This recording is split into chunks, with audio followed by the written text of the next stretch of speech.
Hello, and welcome to WKNC's official sports podcast, In the Den. Hope you had a happy Memorial Day. Today we're going to be going over a lot of college baseball. We're going to be kind of looking at their regional, seeing who they face against. We're also going to be looking at some of the draft prospects that are getting looks for this year's MLB Draft, which is in about a month or so, like I think early July. And then we'll finish by doing a brief review of men's golf. So, get your headphones on and let's get to it. All right. So, kind of kicking things off with a kind of a little look at the men's baseball regional and NC State's place, in the whole grand scheme of it. But first, I would kind of like to give a shout out to Elliot Fent and Chris Hart. This is, of course, Elliot Fent's last season here. I'm going to do a more deep dive episode into the 37 years here as head. Well, it's 37 his career, and then 29 with NC State. Let's see. But I mean, I will say that overall, it's been really, really rough for NC State. Yes, they did start off early, like as a top 10 seed. There have been some hitters that haven't really been living up to expectations on the roster, and of course, injuries to Moran and Dudan, having to depend on some pitchers who came in looking like relieving pitchers like Cooper Cognoscillo. I kind of, major shout out to him for kind of stepping up into that role. I thought he was going to be just a relief guy. But Brandon Novi hit a 147 this year. Dalton Bargo hasn't really been what, or at least what I was hoping for in a new kind of pitcher coming in. I thought he was going to be like that big power hitter from Tennessee. Whatever. Let's see. Drew Lanphier didn't really hit us well. Well, did you have 5 players in the top? What's them called? Top three, not top 300, but they're above 300. That's still kind of rough. Hitting and pitching wise, there was definitely kind of something that stumbled in ACC plays, and they just couldn't keep track of like Georgia Tech, UNC, Florida State, because this has been a really top-heavy year for the ACC, and has been a really powerful ACC conference this year. And I think they usually get about 9 to 10 representatives, and I think that's what we're seeing here as well. But NC State, they made it to the Auburn Regional. They'll be playing Auburn, Central Florida, and Milwaukee. Let me take a look at these teams. See, but I mean, this is good. I think having him out the door event was really helpful because I mean he's retiring legacy manager. I think that would be something to at least kind of give him a little bit of a chance to make his way back. Uh, see, Auburn is going to be a tough one because SEC team is they're never really easy to play against. While NC State has not played them yet. Let's see, I'm trying to find a comment. I don't think they have a common. Okay. Common opponents that they got blown out by Georgia Tech. Let's see, but they beat Florida State. It's just one of those teams that are just really really good, except for like the top of the SEC. So this is kind of like they went 17-13 in the conference. They're led by, let's see, they got, kind of looking at the roster now, Eric Guevara is pretty good. I don't really think I'm too worried. I mean, yeah. Well, obviously, I'm worried. I think they're going to win a regional outright. Kristen Burt is also there. He's a top prospect. I don't know. It's not looking too great. They have a lot of decent pitchers as well.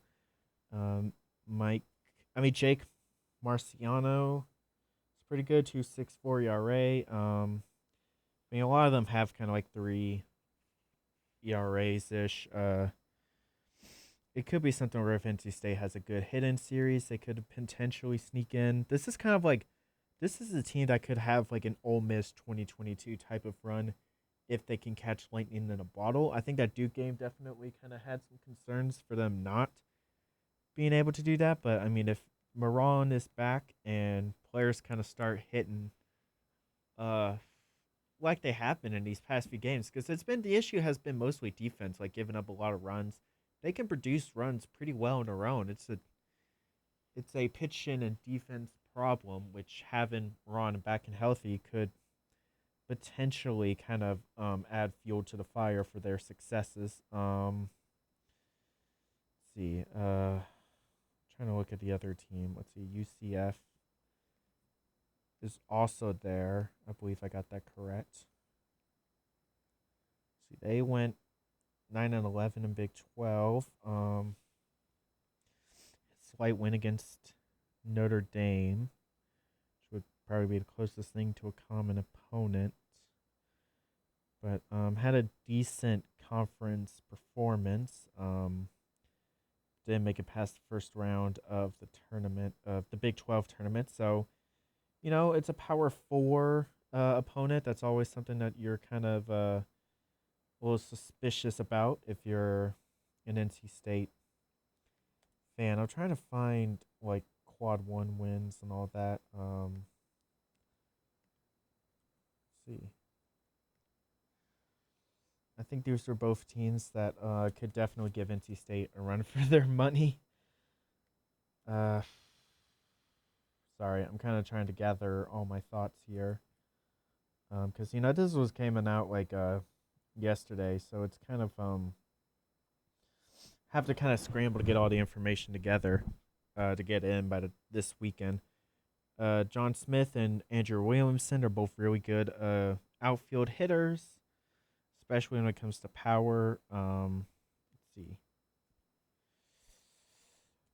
And then pitching wise, they have used a lot of pitchers. But Cameron Wicker seems to be their majority starter with a 4 ERA. So that's a team I feel good about for NC State, getting past Central Florida just because their pitching is not really too strong. I think that Auburn one is going to be rough for sure because, it just doesn't look pretty. It's Auburn.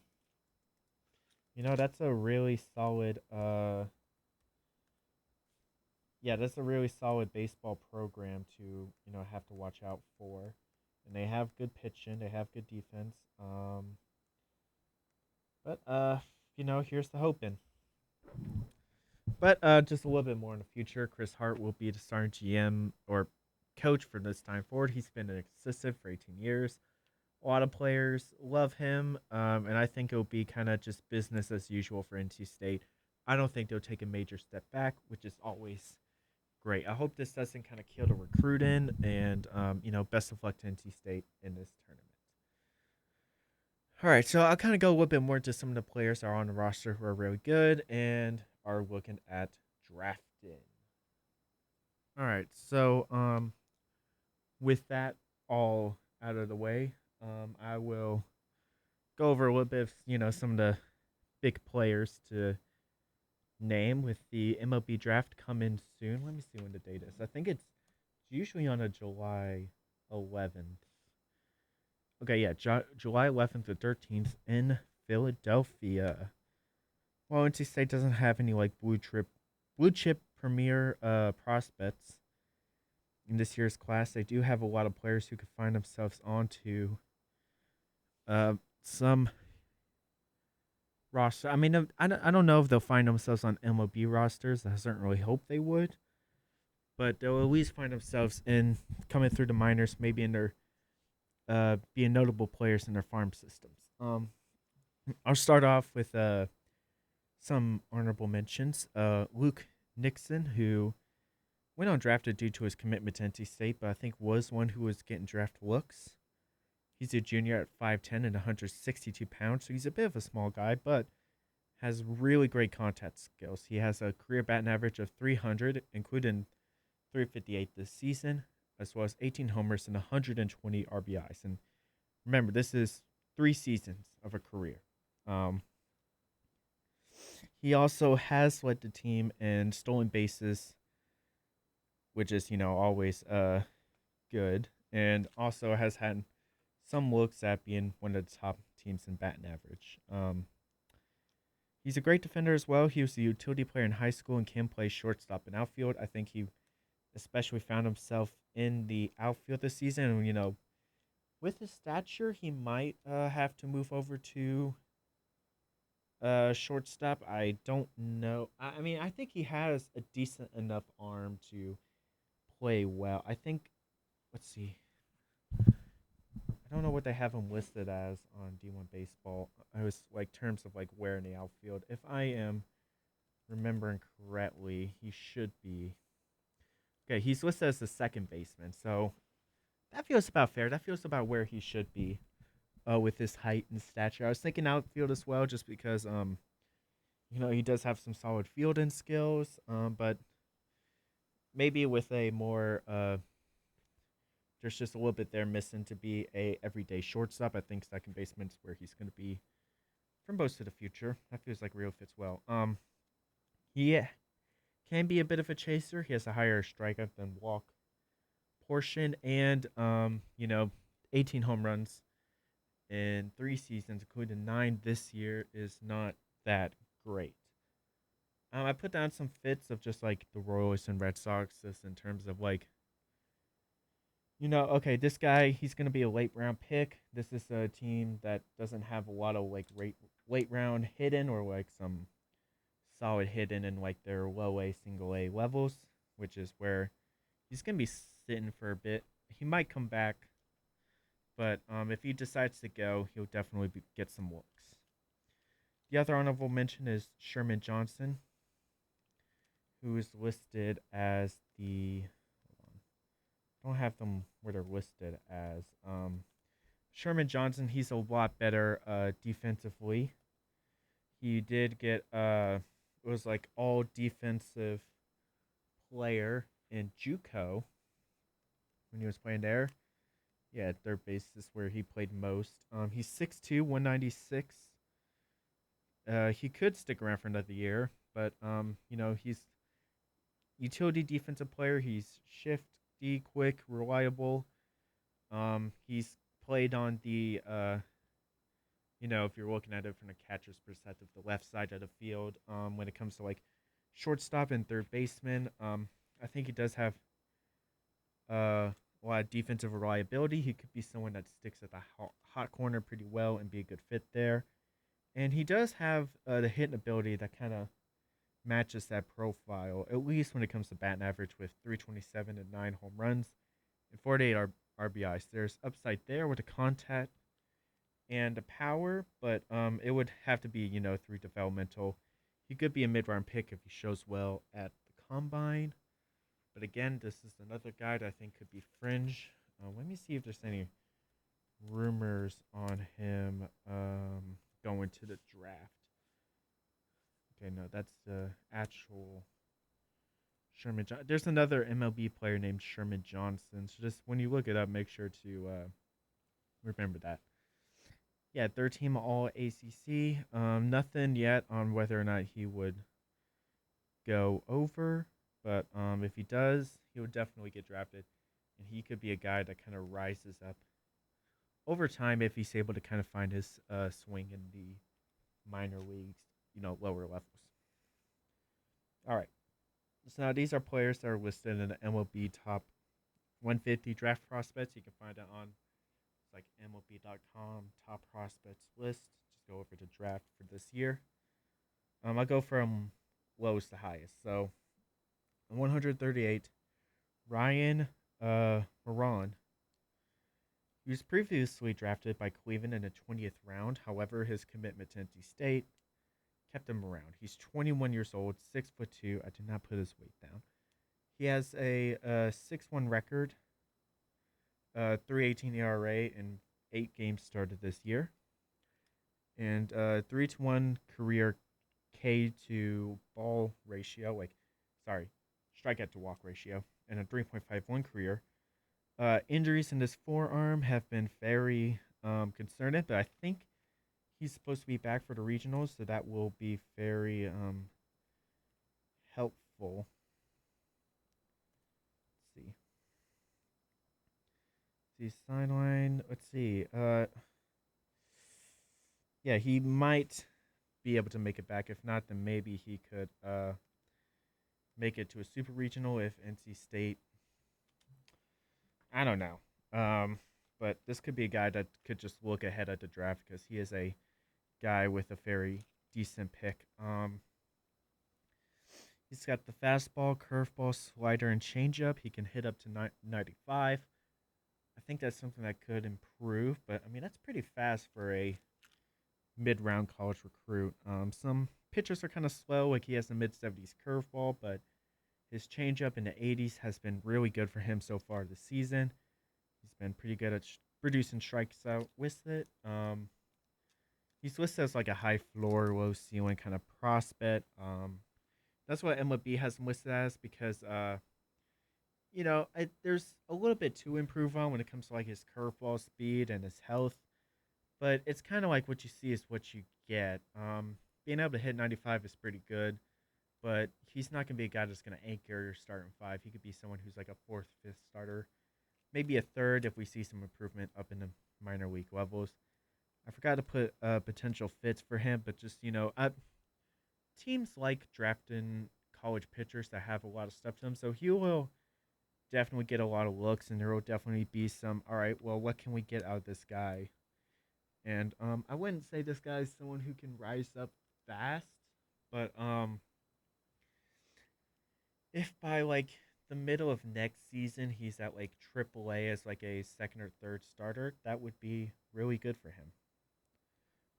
At 66, I have listed Jacob Duden. He's going to fall definitely because I don't think this was updated recently. This was probably updated like pre Tommy John's surgery. He had 3.6 ERA in 8 starts, but of course, Tommy John's and a bunch of injuries against Notre Dame. We see how his pitching numbers look post Tommy John's because I know that always stunts the development even for young pitchers. But let's see. He had a 99-mile-an-hour fastball and averages in the 90s there, so it could be something where he might not ever hit 100 coming off Tommy John's. He's still young. He might be able to. But I really do doubt it. He has a strong slider and a solid changeup that forces groundouts and keeps people chasing. That's always helpful. There hasn't really been big issues with his control. Tommy John's surgery, I keep going back to it, young prospect, that's always something you got to worry about. But he could be a high risk, high reward if a team decides to take a gamble on him. He's definitely, I think, going to fall. But, with the stuff that we have seen out of him so far in his career, I think there's definitely a lot of potential where a strong pitching coach and a team that's really focusing on his health could be able to squeeze something out of him. Maybe he could be maybe not necessarily starter, but a guy who can perform solidly. I would like to see him on the Mariners. I have that listed as a fit because, that's kind of drained their pitching farm just a little bit. But and I know they have developed a lot of decent pitchers in the later rounds, especially Brian Wu. I think that was him, where it was like he was a late round draft pick out of Cal Poly, the same place that Jacob Lee came from, the Twins, and he just kind of came out of nowhere. I think this could be a guy who is like that. We always see, how did Jacob Duden become someone really good? Well, this is how. I also have to Chicago Cubs listed just because that's a team that just needs quantity of pitchers in their farm system. I think they have very low number of pitchers for the amount of value that they would be at the place that I see Jadan being selected. I mean, I don't know if you'll get like $1 million. I think he could. I'm pulling for him to get it, but we'll see. Now the last guy, and this is the top one. And this is someone who could definitely find themselves rising as time goes by. We have Ty Heed, the outfielder, listed at 57th. Career last season he had 288 batting average, 13 home runs, 46 RBIs, and more than double the amount of walks compared to strikeouts, which is really good. He's an everyday starting outfielder, but there are questions about his stats against level of play. He has a career of 281 and isn't as productive in ACC play, so that could be an issue. However, I think all that's going to do is just slow down how much longer it will take for him to get to the league. Because, I think we've seen him be able to adapt as a hitter pretty well, and that should be something that's really helpful for him getting back to a very highly productive level. It could be something where he just kind of sits in the farm system. I have trust in his aggressiveness and his hitting IQ. He's really good at making contact, and we've seen it time again where he just knows when to swing and how to be able to maximize his hitting. There is issues with his timing and form. I think he did have like a little bit of that kicked him. There's a little questions about his form, but I think a good batting coach should be able to take care of that. He's a good, clean baseball prospect that a team can invest to. I mean, could he be a starter center fielder at the MLB level? That's a good question. Yeah, I think it's possible. I think a team that could definitely see great of a how smart of a hitter that he is, and I think that is something that's very important, something you can't really take for granted in baseball is having that intelligence. It's because, I mean, as much as the physical prowess is good, having it between the heads is something that is incredibly important, especially as a prospect. See, 6'3", 205, so he's got the size to him. He's got the, the skills and the athleticism, and I think he has been drafted before. He has not, but he was the second best outfielder in the state of Florida, which is always good. So we will see. Best of luck to him. I think he could definitely get in. But yeah. So I don't want to waste too much of your time, so I'll do a quick review of men's golf right after this.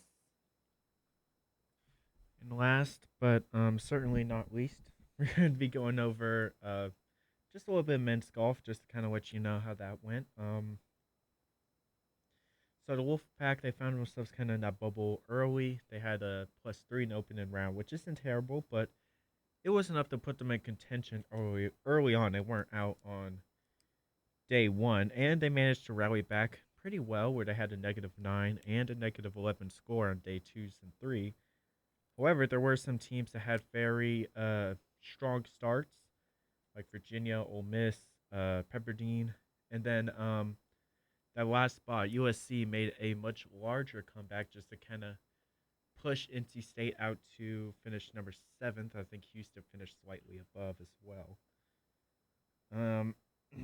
It was just that opening day struggle being in the positives, which really hurt them. On the individual side, sophomore Ryland Shim emerged as the strongest contender. He started out, he was the only member to finish under the par in the first round, tying for 11th at -3 on day 1. Day 2, there were several other players that found a rhythm, including Shim, who sat at a total -4. Pierce Lewin at -2 as well overall. So those two are like the strongest contenders heading into day three. Evan Woosley Reed, the senior, he also had a strong performance, but most notably, Shim finishing with a -8. However, Kentucky's Ben James dominated with a -19 total and qualified for the individual. So no one on the team really made it far enough to really get anything from it.